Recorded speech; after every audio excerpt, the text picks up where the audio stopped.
Kasalukuyang naka-alerto ang Cebu Provincial Disaster Risk Reduction and Management Office para sa posibilidad na may nakakita sa nawawalang aircraft na maaaring dumaan sa area of responsibility ng probinsya ng Cebu. Ito ang binunyag ni Welson Ramos, pinuno ng Cebu Provincial Disaster Risk Reduction and Management Office ngayong araw, Marso 4, 2025. Binigyang diin nito na nakipag-ugnayan sa kanila ang Lapu-Lapu City Disaster Risk Reduction and Management Office at nagbigay ng impormasyon na tinawag sa kanila ng mga otoridad sa Mindanao na malaki ang posibilidad na dumaan sa probinsya ng Cebu ang nawawalang FA-50 fighter jet.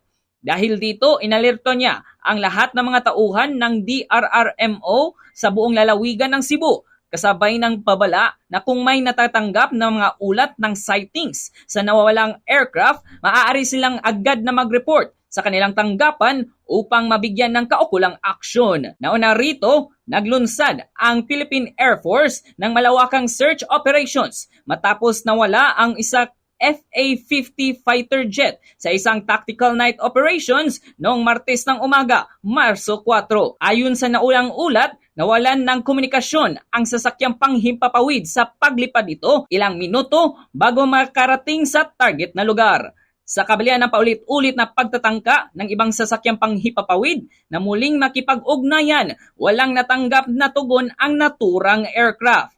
Ang natitirang bahagi ng flight ay bumalik sa Mactan, Cebu habang ang pagsisikap na mahanap ang nawawalang jet at aircrew nito ay patuloy. Ipinagkalat ng Philippine Air Force ang lahat ng magagamit na pagkukunan na isang masinsinang paghahanap at pagsagip na nagbigyang diin na kanilang pangunahing aalahanin ay ang kaligtasan ng aircrew.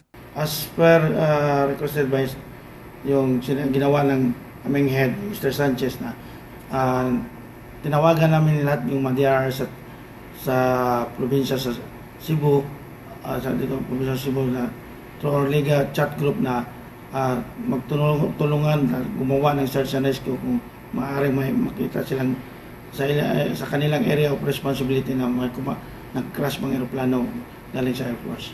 Mula dito sa probinsya at lungsod ng Cebu, ito si Bombo Rexmon Cortez Omega para sa number 1 and most trusted radio network in the country, Bombo Radio Philippines. Basta Radio, Bombo!